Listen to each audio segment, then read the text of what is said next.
News morning edition ನ ಮೊದಲ story. BJP ಮೂರನೇ ಪಟ್ಟಿ ಬಿಡುಗಡೆಗೆ ದೆಹಲಿಯಲ್ಲಿ ಹೈ ವೋಲ್ಟೇಜ್ ಸಭೆ ನಡೆಯುತ್ತೆ. ಇವತ್ತು ದೆಹಲಿಯಲ್ಲಿ ಮೋದಿ ನೇತೃತ್ವದಲ್ಲಿ ಸಿಇಸಿ ಮೀಟಿಂಗ್.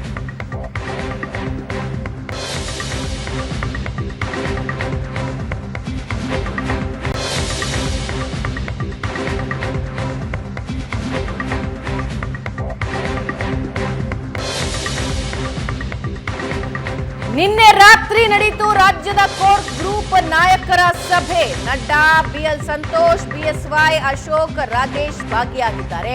ಇವತ್ತು ನಡೆಯುವ ಸಿಇಸಿ ಸಭೆಯಲ್ಲಿ ಅಂತಿಮ ನಿರ್ಧಾರ ಆಗುತ್ತೆ. ಮೋದಿ ಜೊತೆ ಚರ್ಚೆ ನಡೆಸಿದ ಬಳಿಕ ಅಧಿಕೃತ ಘೋಷಣೆಯಾಗುತ್ತೆ. 8 ಕ್ಷೇತ್ರಗಳ ಟಿಕೆಟ್ ಅನೌನ್ಸ್ ಆಗಬೇಕಾಗಿದೆ. ಆದರೆ ಅದರಲ್ಲಿ 3 ಕ್ಷೇತ್ರಗಳು ಜೆಡಿಎಸ್ಗೆ ಕೊಡೋದಕ್ಕೆ ತೀರ್ಮಾನ ಮಾಡಲಾಗಿದೆ. ಎಚ್ಡಿಕೆ ಈಗಾಗಲೇ ಬಹಿರಂಗವಾಗಿ ಈ ಬಗ್ಗೆ ಮಾತಾಡಿದ್ದಾರೆ. ನಮಗೆ 3 ಕ್ಷೇತ್ರ ಅಂತ ಹೇಳಿದ್ದಾರೆ. 5 ಕ್ಷೇತ್ರಕ್ಕೆ ಬಿಜೆಪಿ ಅಭ್ಯರ್ಥಿಗಳು ಯಾರ್ಯಾರು?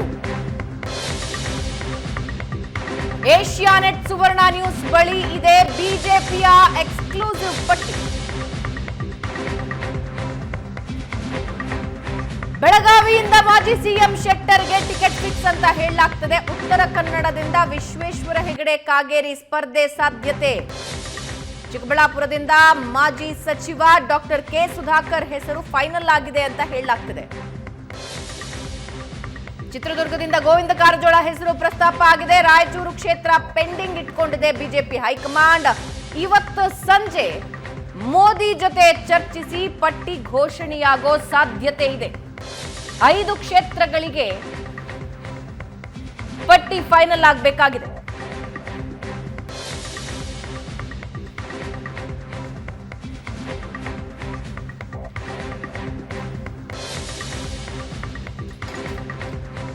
ನಿನ್ನೆ ರಾತ್ರಿ ರಾಜ್ಯ ಕೋರ್ ಗ್ರೂಪ್ ನಾಯಕರ ಸಭೆ ನಡೆದಿದೆ.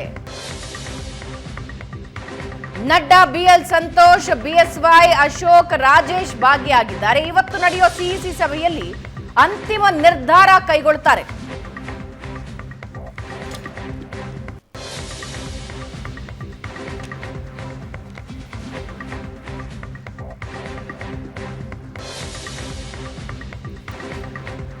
ಬಾಕಿ ಉಳಿದಿರೋ 8ರಲ್ಲಿ 3 ಜೆಡಿಎಸ್ ಪಾಲಾದ್ರೆ 5 ಕ್ಷೇತ್ರಕ್ಕೆ ಬಿಜೆಪಿ ಅಭ್ಯರ್ಥಿಗಳು.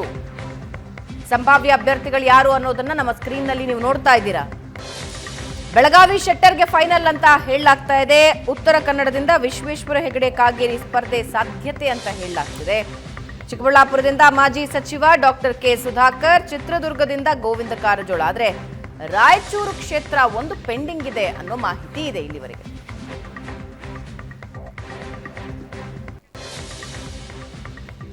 ಇವೆಲ್ಲದರ ಬಗ್ಗೆ ಮಾತನಾಡೋದಕ್ಕೆ ನಮ್ಮೊಂದಿಗೆ ನಮ್ಮ ರಾಜಕೀಯ ಪ್ರತಿನಿಧಿ ಪ್ರಶಾಂತ್ ನಾಥು ಜಾಯ್ನ್ ಆಗಿದ್ದಾರೆ. Prashant, good morning, welcome to the show. Very good morning. Prashant, ಇವತ್ತು 5 ಕ್ಷೇತ್ರಗಳ ಅಂತಿಮ ಪಟ್ಟಿ ಘೋಷಣೆ ಆಗುತ್ತೆ ಅನ್ನೋ ಸಾಧ್ಯತೆ ಇದೆ.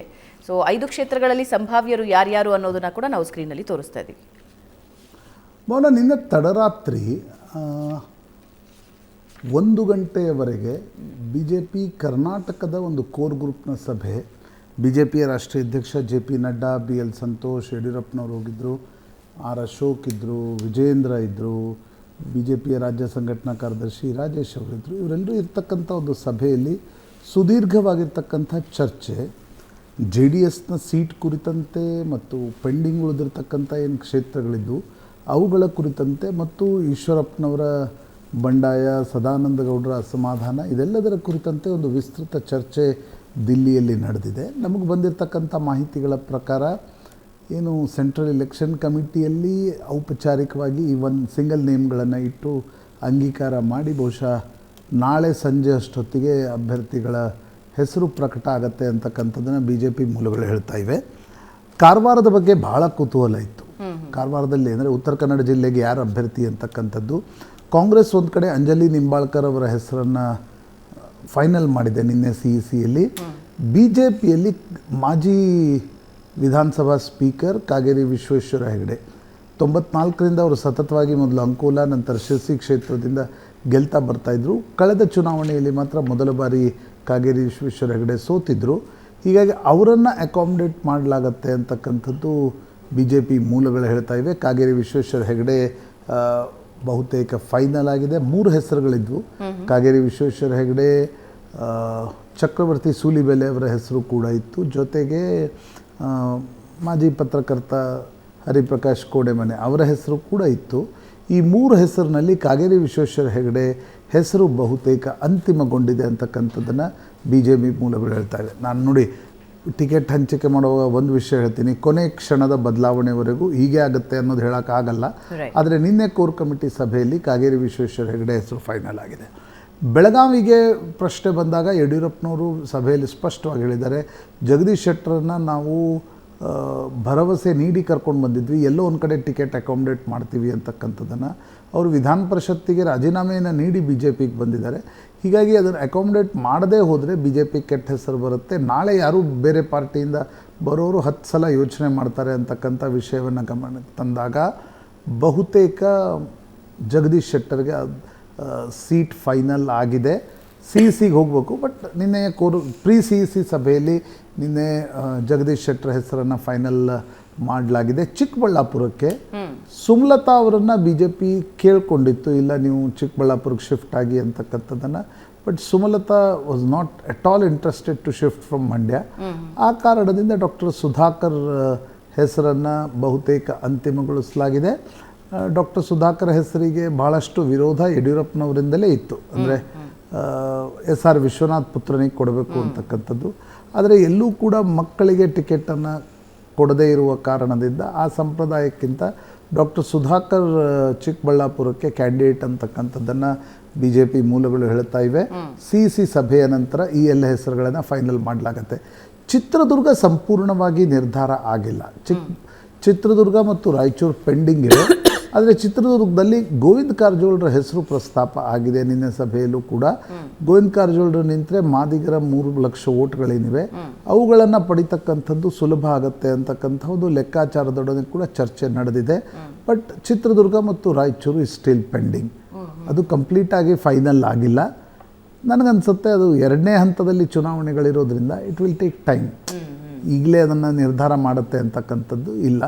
ಆದರೆ ಉಳಿದಂತೆ ನೋಡಿ ಉತ್ತರ ಕನ್ನಡ ಈಗ ಅರ್ಥ ಆಗ್ತಾಯಿದೆ ಯಾಕೆ ಅನಂತಕುಮಾರ್ ಹೆಗಡೆ ವಾಪಸ್ ಬಂದರು ಅಂತಂದರೆ, ಕಾಗೇರಿ ವಿಶ್ವೇಶ್ವರ ಹೆಗಡೆಗೂ ಅನಂತಕುಮಾರ್ ಹೆಗಡೆಗೂ ಮೊದಲಿಂದಲೂ ಅಷ್ಟಕ್ಕಷ್ಟೇ ಅನ್ನೋದಕ್ಕಿಂತ ಸಂಬಂಧಗಳು ಪೂರ್ತಿಯಾಗಿ ಹದಗೆಟ್ಟಿದ್ವು.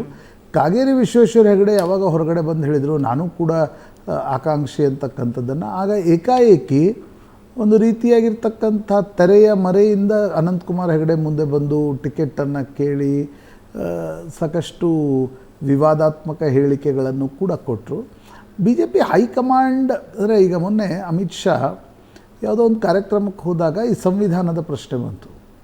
ಅವ್ರು ಹೇಳಿದ್ರು, ನೋಡಿ ನಾವು ನಮ್ಮ ಸಂಸದರಿಗೆ ನೋಟಿಸನ್ನು ಕೂಡ ಜಾರಿಗೊಳಿಸಿದ್ದೀವಿ, ಅಂದಾಗಲೇ ಬಹುಶಃ ಟಿಕೆಟ್ ಸಿಗಲ್ಲ ಅಂತಕ್ಕಂಥದ್ದು ಅನಂತಕುಮಾರ್ ಹೆಗಡೆ ಅವರಿಗೆ ಫೈನಲ್ ಆಗಿತ್ತು. ಯಾಕಂದರೆ ಸಂವಿಧಾನದ ವಿಷಯಗಳೇ ಕಳೆದ ಬಾರಿ ಕೂಡ 2018ರಲ್ಲಿ ಅನಂತಕುಮಾರ್ ಹೆಗಡೆ ಸಂವಿಧಾನದ ಬಗ್ಗೆ ಆ ಹೇಳಿಕೆ ಸರಿಯೋ ತಪ್ಪೋ ಚರ್ಚೆ ಬೇರೆ.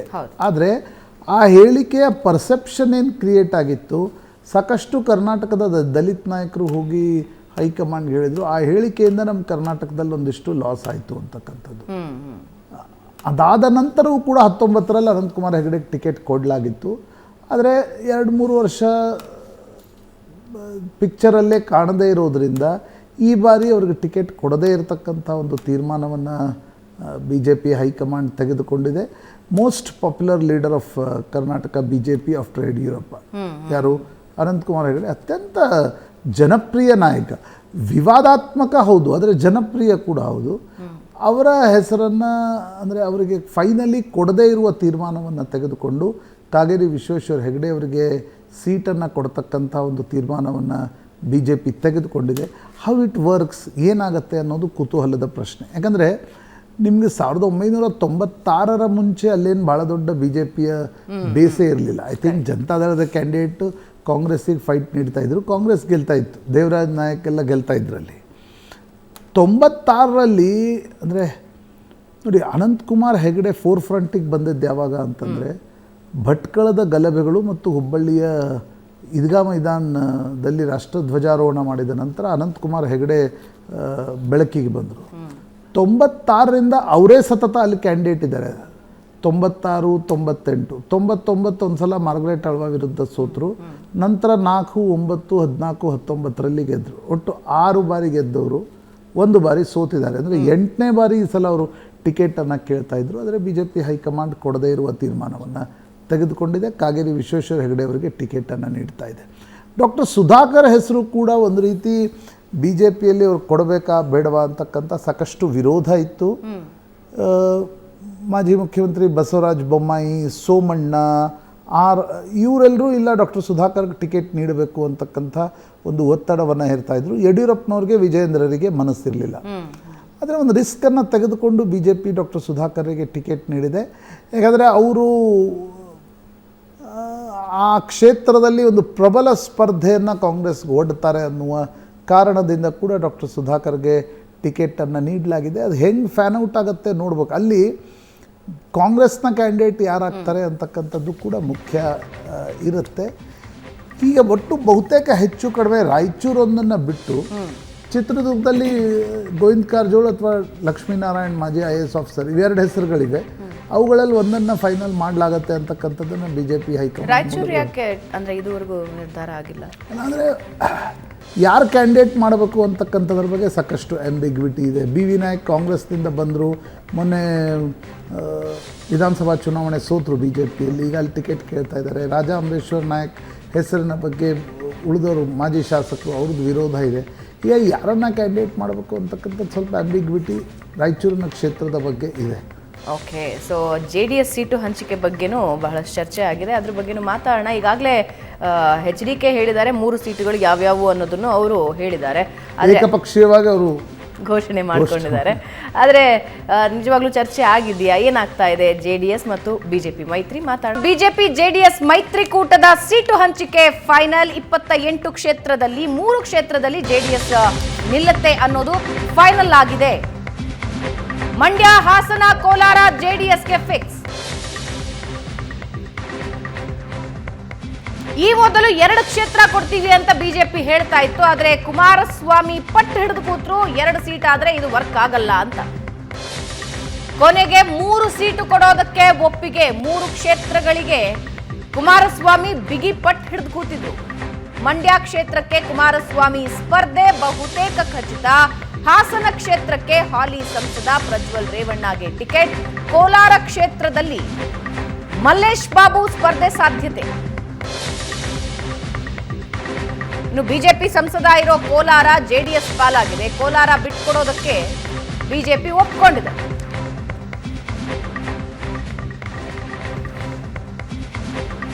Prashant, almost final.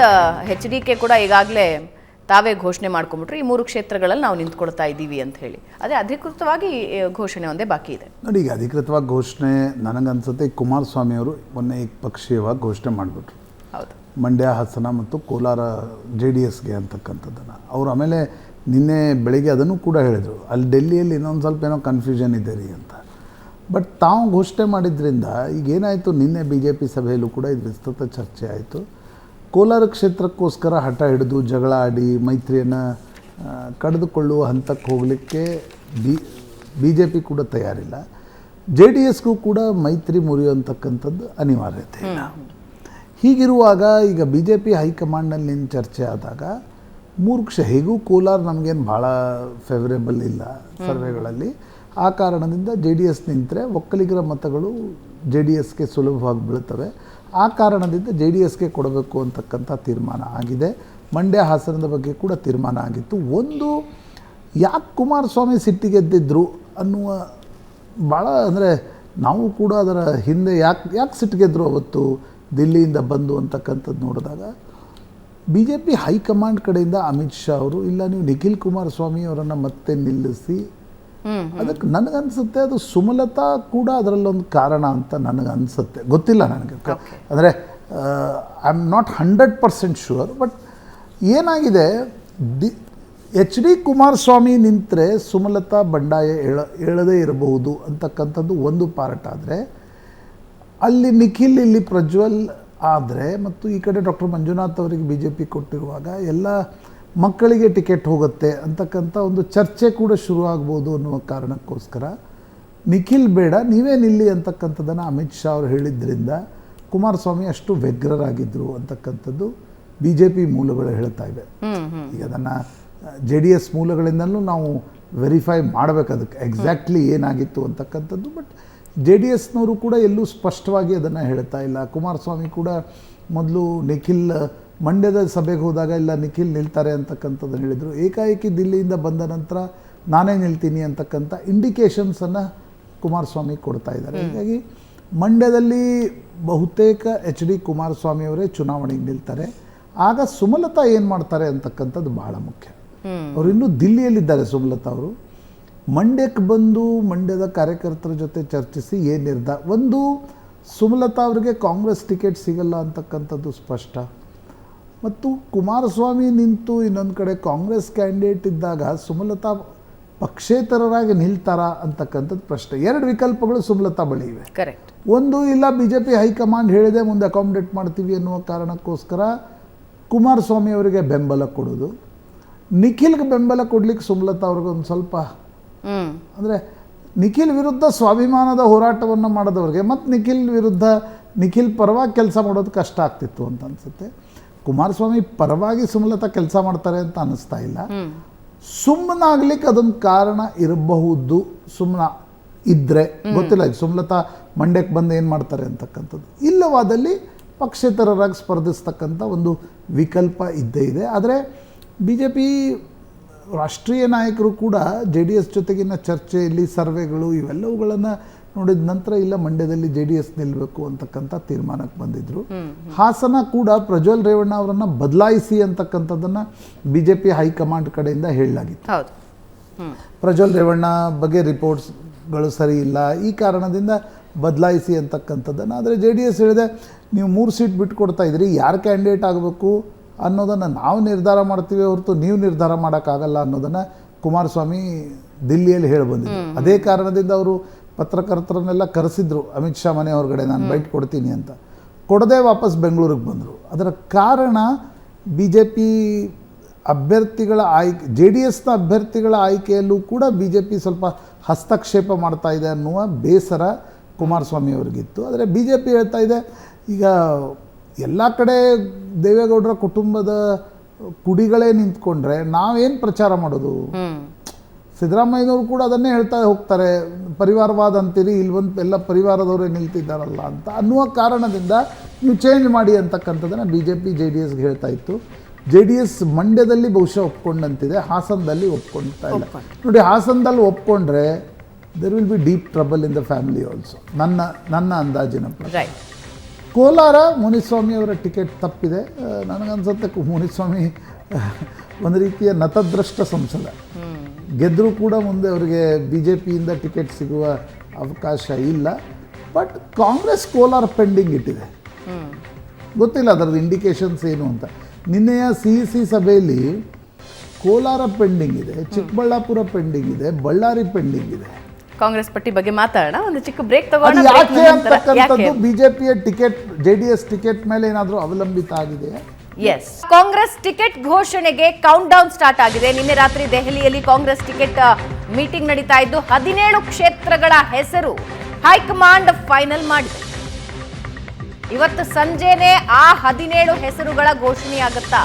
17 ಕ್ಷೇತ್ರಗಳ ಅಭ್ಯರ್ಥಿಗಳು ನಿನ್ನೆಯ ಸಭೆಯಲ್ಲಿ ಫೈನಲ್ ಆಗಿದ್ದಾರೆ. ದೆಹಲಿಯಲ್ಲೇ ಬೀಡ್ಬಿಟ್ಟಿದ್ದಾರೆ ಸಿದ್ದರಾಮಯ್ಯ, ಡಿಕೆಶಿ. ಈಗಾಗಲೇ 7 ಕ್ಷೇತ್ರಗಳಿಗೆ ಘೋಷಣೆ ಆಗಿದೆ, 17 ಕ್ಷೇತ್ರಗಳಿಗೆ ಘೋಷಣೆಯಾಗುತ್ತೆ ಇವತ್ತು ಸಾಯಂಕಾಲ ಅಂತ ಹೇಳಲಾಗ್ತಾ ಇದೆ. 4 ಕ್ಷೇತ್ರ ಪೆಂಡಿಂಗ್ ಇಟ್ಕೊಂಡಿದ್ದಾರೆ. ಆ 4 ಕ್ಷೇತ್ರ ಬಳ್ಳಾರಿ, ಕೋಲಾರ, ಚಿಕ್ಕಬಳ್ಳಾಪುರ, ಚಾಮರಾಜನಗರ. ಯಾವುದೇ ಗೊಂದಲ ಆಗಬಾರ್ದು, ಅಸಮಾಧಾನ ಆಗಬಾರ್ದು ಅನ್ನೋದನ್ನ ಗಮನದಲ್ಲಿಟ್ಕೊಂಡು ಸೀಟು ಹಂಚಿಕೆ ಮಾಡೋದಕ್ಕೆ ಕಾಂಗ್ರೆಸ್ ಪ್ರಯತ್ನ ಪಟ್ಟಿದೆ. ಟಿಕೆಟ್ಗೆ ಪಟ್ಟು ಹಿಡಿದಿರೋ ಆಕಾಂಕ್ಷಿಗಳಿಂದ ದೆಹಲಿ ರೌಂಡ್ಸ್ ಅಂತೂ ಇದ್ದೇ ಇದೆ. ಇವತ್ತು ಮತ್ತೊಂದು ಸುತ್ತಿನ ಸಭೆ ಮಾಡಿ ಅಧಿಕೃತ ಪಟ್ಟಿ ಘೋಷಣೆಯಾಗುತ್ತೆ.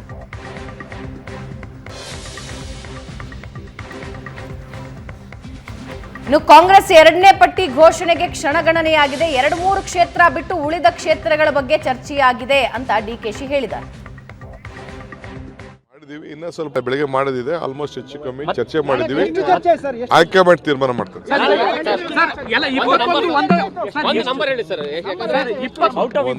2-3 ಸೀಟ್ ಬಿಟ್ರೆ ಮಿಕ್ಕಿದೆಲ್ಲ ಆಲ್ಮೋಸ್ಟ್ ಡಿಸ್ಕಷನ್ ಆಗಿದೆ. ಡಿಸ್ಕಷನ್ ಆಗಿದೆ, ನಾವು ಮಾಡಿದೀವಿ. ಇನ್ನ ಸ್ವಲ್ಪ ಬೆಳಗ್ಗೆ ಮಾಡೋದಿದೆ. ಆಲ್ಮೋಸ್ಟ್ ಹೆಚ್ಚು ಕಮ್ಮಿ ಚರ್ಚೆ ಮಾಡಿದೀವಿ. ಹೈಕಮಾಂಡ್ ತೀರ್ಮಾನ ಮಾಡ್ತಾರೆ.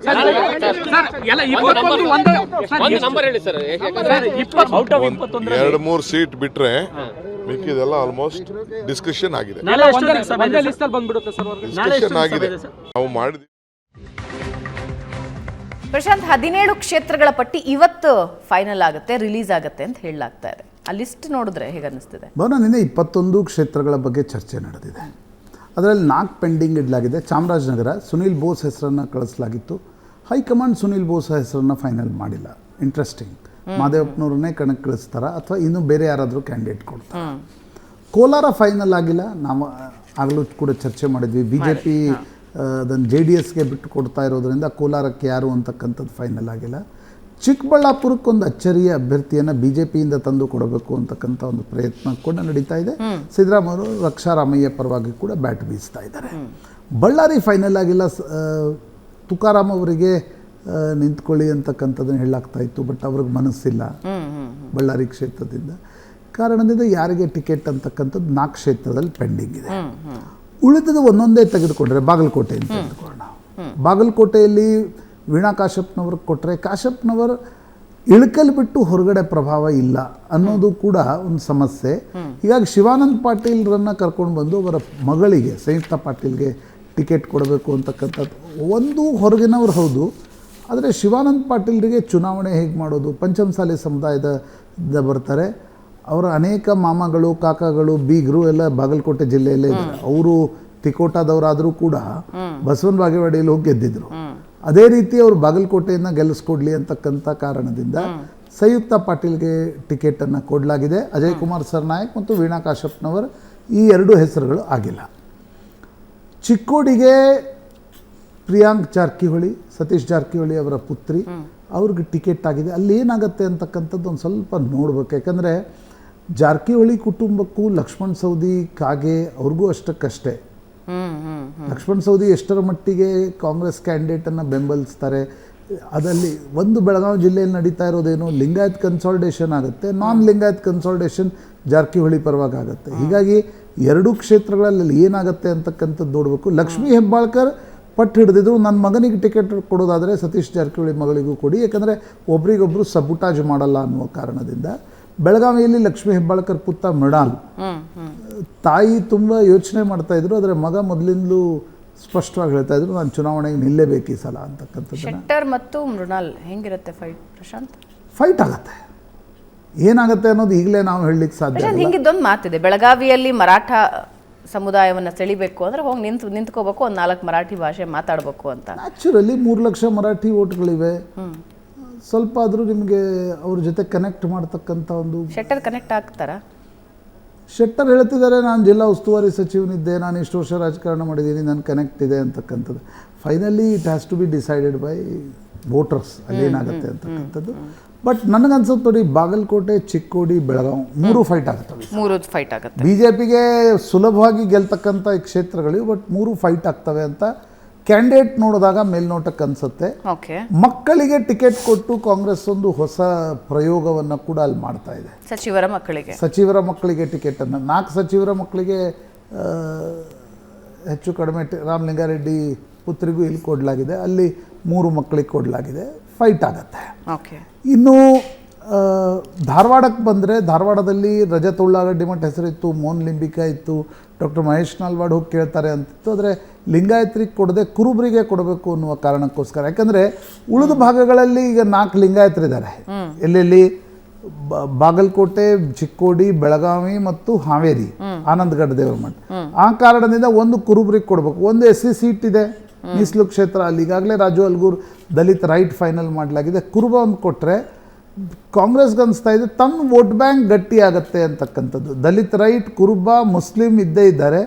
ಜೊತೆಗೆ ಪಂಚಮಸಾಲಿಗಳು ಕೂಡ ವೋಟನ್ನು ಕೊಟ್ಟರೆ ಒಂದು ಗಟ್ಟಿಯಾಗತ್ತೆ ಅನ್ನುವ ಕಾರಣಕ್ಕೋಸ್ಕರ ಅಲ್ಲಿ ವಿನೋದ ಸೂಟಿಗೆ ಟಿಕೆಟನ್ನು ಕೊಡಲಾಗಿದೆ. ಹಿಂದೆ ವಿನೋದ ಸೂಟಿ ಶಂಕರ್ ಮುನೇನಕೊಪ್ಪ ವಿರುದ್ಧ ನವಲಗುಂದದಿಂದ ನಿಂತು ಸೋತಿದ್ರು. ಅವರಿಗೆ ಯೂತ್ ಕಾಂಗ್ರೆಸ್ ನಾಯಕ, ಅವರಿಗೆ ಟಿಕೆಟನ್ನು ನೀಡಲಾಗಿದೆ.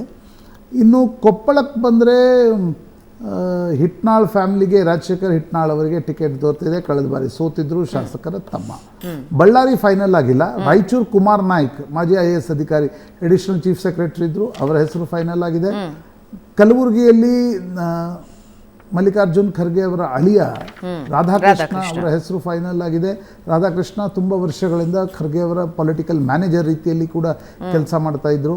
ಇನ್ನು ಬೀದರ್ನಲ್ಲಿ ರಾಜಶೇಖರ್ ಪಾಟೀಲ್ ಹುಮ್ನಾಬಾದ್ದಿಂದ ಮೊನ್ನೆ ಅಷ್ಟೇ ಸಿದ್ದು ಪಾಟೀಲ್ ವಿರುದ್ಧ ಸೋತಿದ್ರು. ಬಹಳ ಸಲ ಗೆದ್ದು ಬಂದಿರತಕ್ಕಂಥ ಒಬ್ಬ ಶಾಸಕರಾಗಿದ್ದರು, ಈಗ ಮಾಜಿ ಶಾಸಕರಾಗಿದ್ದಾರೆ. ಅವರು ಭಗವಂತ್ ಖೂಬಾ ವಿರುದ್ಧ ಸ್ಪರ್ಧೆಗೆ ಅವರನ್ನು ಟಿಕೆಟನ್ನು ಕೊಡಲಾಗಿದೆ. ಸಾಗರ್ ಖಂಡ್ರೆ ಹೆಸರು ಕೂಡ ಕೇಳಿ ಬಂದಿತ್ತು, ಆದರೆ ನನಗಿರ್ತಕ್ಕಂಥ ಮಾಹಿತಿಗಳ ಪ್ರಕಾರ ನಿನ್ನೆ CEC ಸಭೆಯಲ್ಲಿ ರಾಜಶೇಖರ್ ಪಾಟೀಲ್ ಹುಮ್ನಾಬಾದ್ ಹೆಸರು ಆಗಿದೆ ಅಂತಕ್ಕಂಥದ್ದು. ಸ್ವಲ್ಪ ಕನ್ಫ್ಯೂಷನ್ ಇದೆ, ಅದು ಏನಾಗುತ್ತೆ ಫೈನಲಿ ಇವತ್ತು 4 ಗಂಟೆಗೆ ಲಿಸ್ಟ್ ಬಂದಾಗ ಸ್ಪಷ್ಟ ಆಗುತ್ತೆ. ಇನ್ನು ಚಿತ್ರದುರ್ಗಕ್ಕೆ ಚಂದ್ರಪ್ಪನವರ ಹೆಸರು, ದಾವಣಗೆರೆಗೆ ಪ್ರಭಾ ಮಲ್ಲಿಕಾರ್ಜುನ್, ಅದೊಂದು ಇಂಟ್ರೆಸ್ಟಿಂಗ್ ಕಣ. ಬಿಜೆಪಿಯವರೇ ಹೇಳ್ತಿರುವ ಪ್ರಕಾರ ದಾವಣಗೆರೆ ಈ ಬಾರಿ ಬಿಜೆಪಿಗೆ ಸುಲಭ ಇಲ್ಲ. ಗಾಯತ್ರಿ ಸಿದ್ದೇಶ್ ನಿಂತ ಇದ್ದಾರೆ. ಅದು ನನಗನ್ಸುತ್ತೆ ಫೋಟೋ ಫಿನಿಶ್ ಆಗುತ್ತೆ ಈ ಕ್ಷೇತ್ರ. ಯಾಕಂದರೆ ಹಿಂದೆ 2014ರಲ್ಲಿ ಸಿದ್ದೇಶ್ ಮತ್ತು ಶಾಮನೂರ್ ಕುಟುಂಬದಿಂದ ಮಲ್ಲಿಕಾರ್ಜುನ್ ನಿಂತಾಗ 19,000 ಮತಗಳ ಅಂತರದಿಂದ ಸಿದ್ದೇಶ್ವರ್ ಗೆದ್ದಿದ್ರು. ಈ ಬಾರಿ ಸೊಸೆಯಂದ್ರ ಕಣ. ಬೆಂಗಳೂರಿನ 3 ಸೀಟ್ಗಳ ಫೈನಲ್ ಆಗಿವೆ. ರಾಜೀವ್ ಗೌಡ ಬೆಂಗಳೂರು ಉತ್ತರದಿಂದ, ಶೋಭಾ ಕರಂದ್ಲಾಜೆ ವಿರುದ್ಧ, PC ಮೋಹನ್ ವಿರುದ್ಧ ಮನ್ಸೂರ್ ಅಲಿ ಖಾನ್, ರೆಹಮಾನ್ ಖಾನ್ ಪುತ್ರ. ನಂತರ ಬೆಂಗಳೂರು ದಕ್ಷಿಣದಿಂದ ತೇಜಸ್ವಿ ಸೂರ್ಯ ವಿರುದ್ಧ ಸೌಮ್ಯ ರೆಡ್ಡಿ. ಮೈಸೂರಿನಲ್ಲಿ ಒಂದು ಇಂಟ್ರೆಸ್ಟಿಂಗ್ ಆಗಿದೆ. ಬಿಜೆಪಿಯಿಂದ ಕರ್ಕೊಂಡು ಬಂದು ಸದಾನಂದ ಗೌಡರಿಗೆ ಟಿಕೆಟ್ ಕೊಡಬೇಕು ಅಂತಕ್ಕಂಥ ಮನಸ್ಸು DK ಶಿವಕುಮಾರ್ಗಿತ್ತು, ಆದರೆ ಸಿದ್ದರಾಮಯ್ಯ ಇಲ್ಲ ಅಂದರು. ಯಾವುದೇ ಕಾರಣಕ್ಕೂ ಬಿಜೆಪಿಯಿಂದ ಕರ್ಕೊಂಡ್ಬರ್ಬೇಡಿ, ಲಕ್ಷ್ಮಣ್ ಟಿಕೆಟ್ ಕೊಡಬೇಕು ಅಂತಕ್ಕಂಥದ್ದನ್ನು ಸಿದ್ದರಾಮಯ್ಯನವರು ಹೇಳಿದ ನಂತರ ಲಕ್ಷ್ಮಣ್ಗೆ ಟಿಕೆಟ್ ಫೈನಲ್ ಆಗಿದೆ. ಇನ್ನು ಉತ್ತರ ಕನ್ನಡ ಅಂಜಲಿ ನಿಂಬಾಳ್ಕರ್ ಹೆಸರಲ್ಲಿ ಫೈನಲ್ ಆಗಿದೆ. ಕಳೆದ ಬಾರಿ ಖಾನಾಪುರದಿಂದ ಒಂದ್ಸಲ ಗೆದ್ದು ಒಂದ್ಸಲ ಸೋತಿದ್ರು. ಇನ್ನು ಉಡುಪಿಯಲ್ಲಿ ಜಯಪ್ರಕಾಶ್ ಹೆಗಡೆ ಹೆಸರು ಫೈನಲ್ ಆಗಿದೆ. ಅದೇ ಕಾರಣದಿಂದ ಅವರನ್ನು ಬಿಜೆಪಿಯಿಂದ ಕರ್ಕೊಂಡು ಬರಲಾಗಿತ್ತು. ಇನ್ನು ಮಂಗಳೂರಿನಲ್ಲಿ ಪದ್ಮರಾಜ್ ಜನಾರ್ದನ್ ಪೂಜಾರಿ ಅವರ ಅಳಿಯ ಬಿಲ್ಲವ ಕೊಡಲಾಗಿದೆ. ಉಡುಪಿಯಲ್ಲಿ ಬಂಟ್ರಿ ಕೊಡಲಾಗಿದೆ. ಬಿಜೆಪಿ ಏನು ಮಾಡಿದೆ, ಮಂಗಳೂರಿನಲ್ಲಿ ಬಂಟ ಕ್ಯಾಪ್ಟನ್ ಬ್ರಿಜೇಶ್ ಚೌಟಾರಿ ಕೊಟ್ಟಿದ್ರೆ, ಉಡುಪಿಯಲ್ಲಿ ಕೋಟಾ ಶ್ರೀನಿವಾಸ್ ಪೂಜಾರಿ ಬಿಲ್ಲವ ಕೊಟ್ಟಿದೆ. ಬಂಟ ಬಿಲ್ಲವ ಕಾಂಬಿನೇಷನ್ ಎರಡೂ ಪಾರ್ಟಿಗಳು ಮಾಡಿವೆ. ಹೇಗೆ ವರ್ಕ್ ಆಗುತ್ತೆ ಅಂತಕ್ಕಂಥದ್ದು ನೋಡಬೇಕು. ಒಂದು ಈ ಬಾರಿ ಏನು ಸರ್ವೆಗಳು ಹೇಳ್ತಾ ಇವಲ್ಲ 25 ಬಿಜೆಪಿ ಅಂತೆಲ್ಲ, ಪಟ್ಟಿಯನ್ನು ಗಮನಿಸಿದಾಗ Bhavana there will be huge fight in Karnataka. ನಿಮ್ಗೆ ಇವತ್ತೇ ಹೀಗೆ ಆಗತ್ತೆ ಅಂತಕ್ಕಂಥದ್ದನ್ನು ಹೇಳಲಿಕ್ಕೆ ಸಾಧ್ಯ ಇಲ್ಲ. ಎರಡೂ ಪಾರ್ಟಿಗಳಿಗೆ ಬೇಸ್ ಹೆಚ್ಚು ಕಡಿಮೆ ಬಿಜೆಪಿಗೆ ಒಂದು 8-10 ಬೇಸ್ ಇದೆ. ಉಳಿದ 7-8 ಗೆಲ್ಲಬೇಕಾದ್ರೆ ತುಂಬ ಹರಸಾಹಸವನ್ನು ಪಡಬೇಕಾಗುತ್ತೆ. ಕಾಂಗ್ರೆಸ್ಗೊಂದು 5-6 ಬೇಸ್ ಇದೆ. ಉಳಿದಿದ್ದ 6-7 ಗೆಲ್ಲಬೇಕಾದ್ರೆ ಹರಸಾಹಸ ಪಡಬೇಕಾಗತ್ತೆ. ಅರ್ಥ ಏನು ಅಂತಂದರೆ, ತಿರುಳು ಏನು ಅಂತಂದರೆ, ಯಾವ ಪಾರ್ಟಿ ಆನ್ ಗ್ರೌಂಡ್ ಹೆಚ್ಚು ಫೈಟ್ ಮಾಡುತ್ತೆ ಅದು ಹೆಚ್ಚು ಸೀಟನ್ನು. ಪಾರ್ಟಿ ಒಳಗಡೆ ಮಾಡದೆ ಪಾರ್ಟಿ ಹೊರಗಡೆ ಗ್ರೌಂಡ್ ನಲ್ಲಿ ಫೈಟ್ ಯಾರು ಮಾಡ್ತಾರೋ ಅವ್ರಿಗೆಲ್ಲ ಸಾಧ್ಯತೆಗಳು ಜಾಸ್ತಿ ಇದೆ. ಹೊರಗಡೆ ಫೈಟ್ ಮಾಡಬೇಕಾಗುತ್ತೆ. ಸದ್ಯದ ಮಟ್ಟಿಗೆ ಬಿಜೆಪಿ ತಕಡಿ ಒಂದ್ ಸ್ವಲ್ಪ ಕಡಿಮೆ ತೂಗ್ತಾ ಇದೆ, ಕಾಂಗ್ರೆಸ್ನ ತಕಡಿ ಒಂದು ಸ್ವಲ್ಪ ಸ್ಟ್ರಾಂಗ್ ಆಗಿ ತೂಗ್ತಾ ಇದೆ. ಯಾಕಂದ್ರೆ ಎಲೆಕ್ಷನ್ ವಿಷಯಕ್ಕೆ ಬಂದಾಗ ಈ ಹಿಂದಿನ ಎಲೆಕ್ಷನ್ ನಾವು ಒಟ್ಟಾಗಿ ಹೋಗ್ತೀವಿ ಅನ್ನೋ ಸಂದೇಶನ ಕಾಂಗ್ರೆಸ್ ಕೊಟ್ಟಿದೆ. ಅದೇ ಮುಂದುವರಿಸುತ್ತಾ ಅದು ಪ್ರಶ್ನೆ. ಇದು ರಾಜ್ಯ ರಾಜಕಾರಣದಲ್ಲಿ ತಿರುವು ಕೊಡೋ ಸುದ್ದಿ. ಬಿಜೆಪಿಯ ಮಾಜಿ ಸಿಎಂಗೆ ಕಾಂಗ್ರೆಸ್ನಿಂದ ಆಫರ್. ಏಷ್ಯಾನೆಟ್ ಸುವರ್ಣ ನ್ಯೂಸ್ನಲ್ಲಿ ಮಹಾ ಎಕ್ಸ್ಕ್ಲೂಸಿವ್.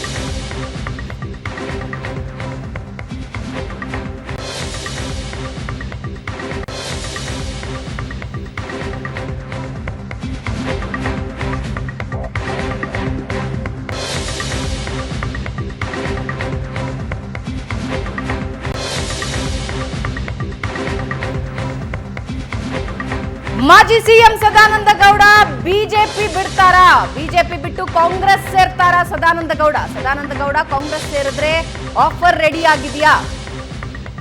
ಮಾಜಿ ಸಿಎಂ ಸದಾನಂದ ಗೌಡಗೆ ಡಿಸಿಎಂ ಡಿಕೆಶಿ ಆಫರ್ ನೀಡಿದ್ದಾರೆ. ಚಿಕ್ಕಬಳ್ಳಾಪುರದಿಂದ ಸ್ಪರ್ಧಿಸಿ ಅಂತ ಡಿವಿಎಸ್ಗೆ ಡಿಕೆಶಿ ಆಫರ್ ಕೊಟ್ಟಿದ್ದಾರೆ. ಏಷ್ಯಾನೆಟ್ ಸುವರ್ಣ ನ್ಯೂಸ್ಗೆ ಉನ್ನತ ಮೂಲಗಳಿಂದ ಮಾಹಿತಿ ಸಿಗ್ತಾ ಇದ್ದು, ಚಿಕ್ಕಬಳ್ಳಾಪುರನ ಪೆಂಡಿಂಗ್ ಇಟ್ಕೊಂಡಿದೆ ಕಾಂಗ್ರೆಸ್. ಅದೇ ಕಾರಣಕ್ಕೆ ಪೆಂಡಿಂಗ್ ಇಟ್ಕೊಂಡಿದ್ಯಾ?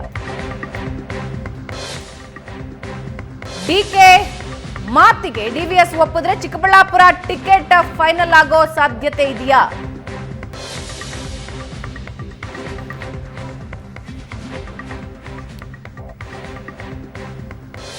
ಪ್ರಶಾಂತ್, ಒಂದು ಚಿಕ್ಕಬಳ್ಳಾಪುರನ ಇಟ್ಕೊಂಡಿದೆ, ಇನ್ನು ಪೆಂಡಿಂಗ್ ಇಟ್ಕೊಂಡಿದೆ ಕಾಂಗ್ರೆಸ್. ಮತ್ತೊಂದು ಕಡೆ DK ಶಿ ಅವರ ಆಫರ್ ಇದೆ. ಸದಾನಂದ ಗೌಡರ ಸ್ಟ್ಯಾಂಡ್ ಏನು ಅನ್ನೋದು ಇಲ್ಲಿವರೆಗೆ ಸ್ಪಷ್ಟ ಆಗ್ತಿಲ್ಲ. DVG ಒಂದು ಕಗ್ಗದಲ್ಲಿ ಹೇಳಿದ್ರು, ಅದು ಬಹುಶಃ ಇವತ್ತಿನ ರಾಜಕಾರಣಿಗಳಿಗೆ ಅನ್ವಯ ಆಗುತ್ತೇನೋ. ಬೆದಕಾಟ ಬದುಕೆಲ್ಲ ಚಣಚಣವು ಹೊಸ ಹಸಿವು, ಅದಕ್ಕಾಗಿ ಇದಕ್ಕಾಗಿ ಮತ್ತೊಂದಕ್ಕಾಗಿ ಅಧಿಕಾರ ಸಿರಿಸೊಗಸು ಕೀರ್ತಿಗಳ ನೆನೆದು ಮನ ಕುದಿಯುತ್ತಿಹುದಾವಗಂ ಮಂಕುತಿಮ್ಮ. ಅಂದರೆ ಈ ಅಧಿಕಾರ ಬೇಕು, ಕುರ್ಚಿ ಬೇಕು, ಸಿರಿ ಸೊಗಸು ಬೇಕು, ಇದು ಮುಗಿಯಲಾರದ ಒಂದು ಮಾತು. ಪ್ರಾಯಶಃ ಸದಾನಂದ ಗೌಡರಿಗೆ KSM ಕೃಷ್ಣರಿಗೆ ಕಾಂಗ್ರೆಸ್ ಎಲ್ಲವನ್ನ ಕೊಡ್ತು, ಅವ್ರು ಬಂದು ಆಮೇಲೆ BJP ಗೆ ಬಂದರು. ಸದಾನಂದ ಗೌಡರು BJP ಅಂದರೆ ವಿರೋಧ ಪಕ್ಷದ ಉಪನಾಯಕ, ರಾಜ್ಯಾಧ್ಯಕ್ಷ, KMF ಅಧ್ಯಕ್ಷರಾಗಬೇಕಾಗಿರ್ತಕ್ಕಂಥವ್ರು ಮುಖ್ಯಮಂತ್ರಿ ಆದರು, ಕೇಂದ್ರ ಸಚಿವರಾದರು, ರೈಲ್ವೆ ಅಂತ ಒಂದು ಪ್ರಮುಖವಾಗಿರ್ತಕ್ಕಂಥ ಒಂದು ಖಾತೆ ದೊರಕಿತು. ಬಹುಶಃ ಅವರು BJPಯಿಂದ ಪ್ರಧಾನಮಂತ್ರಿ, ರಾಷ್ಟ್ರಪತಿ ಬಿಟ್ಟರೆ ಎಲ್ಲ ಜವಾಬ್ದಾರಿಗಳನ್ನು ಸದಾನಂದ ಗೌಡರು ನಿರ್ವಹಿಸಿದ್ದಾರೆ.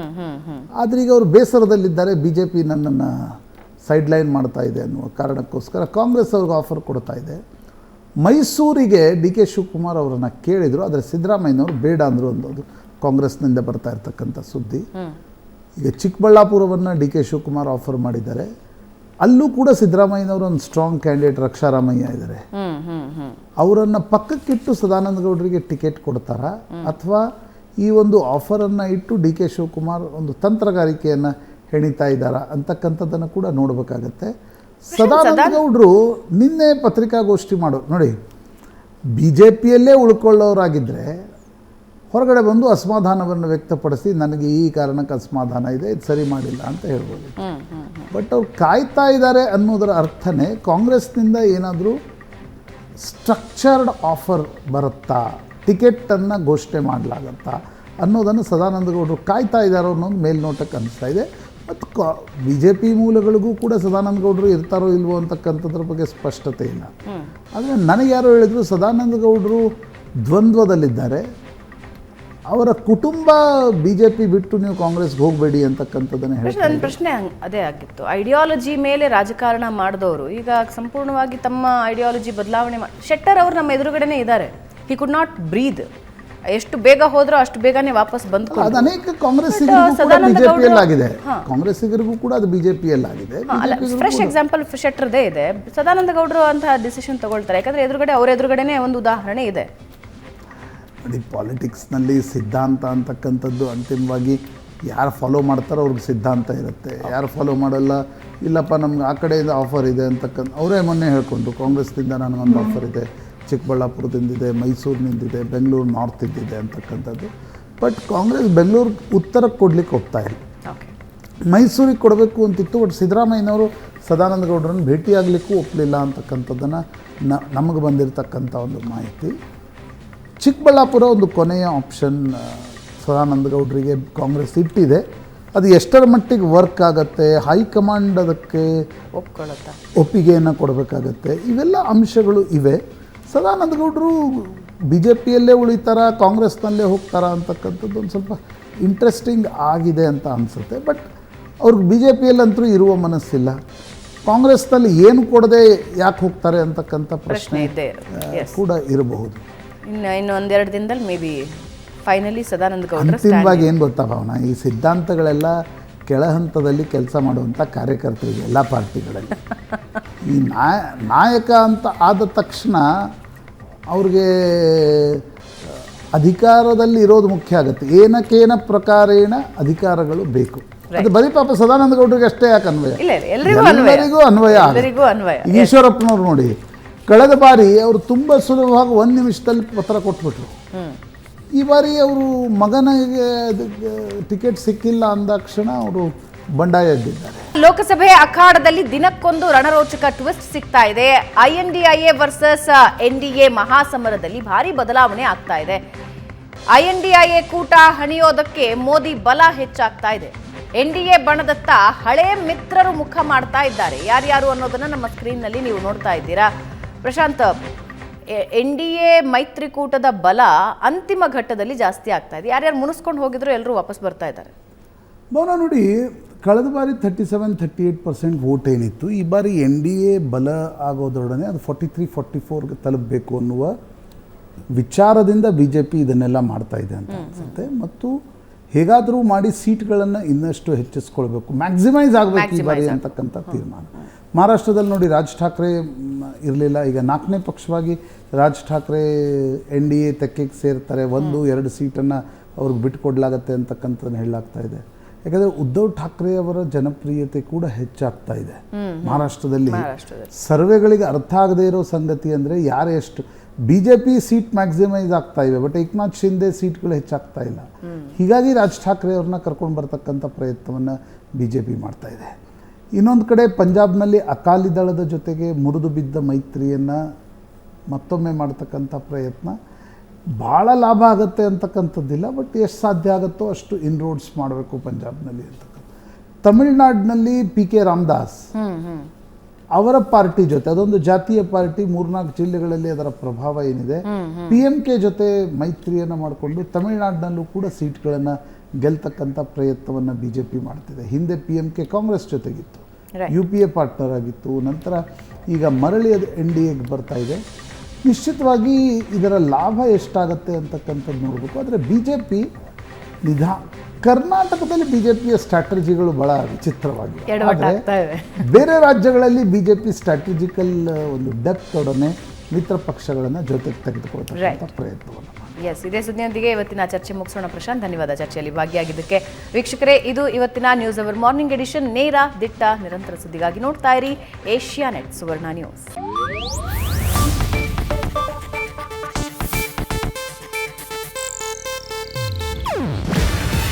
ಇದು ಏಷ್ಯಾನೆಟ್ ನ್ಯೂಸ್ ನೆಟ್ವರ್ಕ್ ಪ್ರಸ್ತುತಿ. ನೀವು ನೋಡ್ತಿದ್ದೀರಾ ಏಷ್ಯಾನೆಟ್ ಸುವರ್ಣ ನ್ಯೂಸ್.